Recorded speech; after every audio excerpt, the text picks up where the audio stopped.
He was the kind of man people passed without remembering. A man who blended into the rhythm of his village the way dust blends into evening light. But sometimes, in the middle of ordinary places, a quiet person carries something extraordinary, something no one notices until it finally begins to grow. And in his case, it started with a belief he never spoke aloud. Every morning he walked the same path, past the tea stall, the grain shop, the old school gate with peeling paint. Children greeted him, adults nodded politely, and by afternoon everyone forgot he had even walked by. Yet deep inside him lived an old memory, one he guarded the way others guard prayers. When he was a boy, he had found a discarded book near the bus stand. Its cover was torn, its pages uneven, its ink faded by countless hands. But when he read those fragile lines, the world inside him shifted. It showed him places he never knew existed, people he had never met, thoughts he didn't know could belong to someone like him.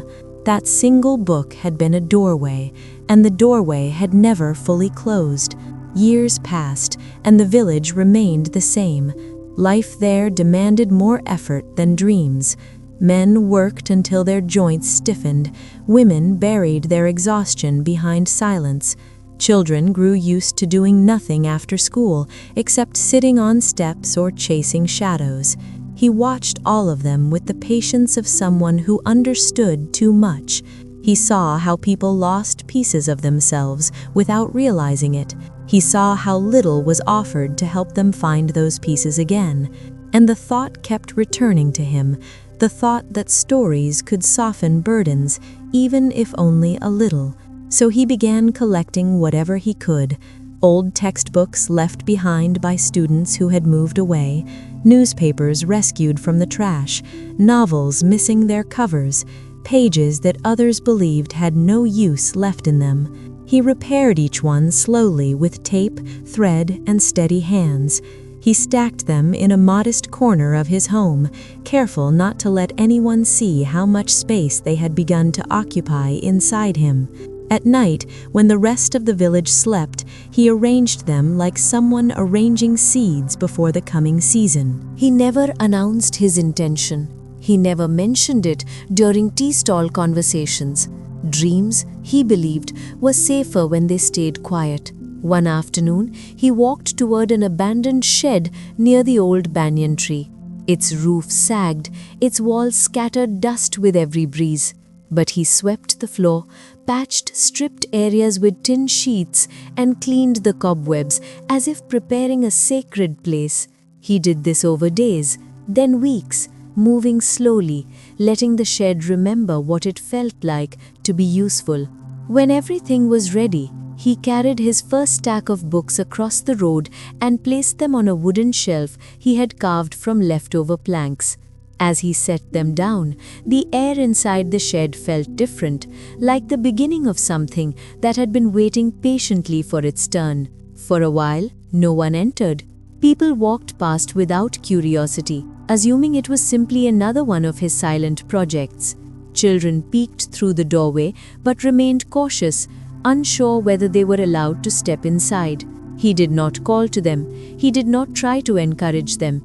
He simply added more books each day, filling the shelves with the same dedication farmers use when preparing fields before rain. And then, one afternoon, a young girl wandered in. Her feet were dusty from playing outside.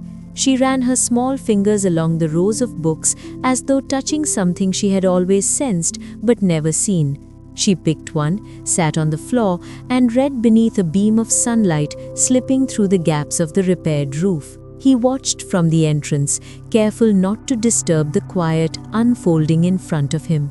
The smallest smile crossed his face, the kind that appears only when someone recognizes the beginning of hope. From that day on, the shed slowly transformed. Children arrived after school, choosing books with shy excitement. Mothers stopped by after finishing their chores, flipping through magazines they had never known existed. Elderly men gathered in corners, reading newspapers aloud to each other. rediscovering facts about a world they had grown disconnected from. The shed, once forgotten, became a space where silence felt full instead of empty. No one knew what the man had sacrificed to create it. No one saw the nights he spent repairing pages under weak candlelight. No one counted the kilometers he walked to gather more books from distant places. No one realized how much he had given up so he could buy another shelf. Their gratitude was quiet, their appreciation unspoken, because they assumed these things somehow arrived on their own. But he did not mind. He never wanted attention. He wanted possibility, and that was enough. One evening, he watched a group of children leave the shed carrying borrowed books close to their chests. Their laughter drifted across the fading sky, carrying traces of a future that felt broader than before. He stepped inside the shed once they were gone, running his hand over the filled shelves. For the first time, he felt a sense of completion, not loud, not overwhelming, simply a gentle peace settling into the space around him. He had created a library in a village where few believed anything could change. He had built it without announcements, without applause, without expecting his name to be remembered. He did it because years ago, someone had left a book behind for nobody in particular, and that forgotten gift had guided him through every unseen moment of his life. Now he left something behind too, something small yet lasting, something that would outlive him in quiet ways. He did not seek recognition. He did not wait for praise.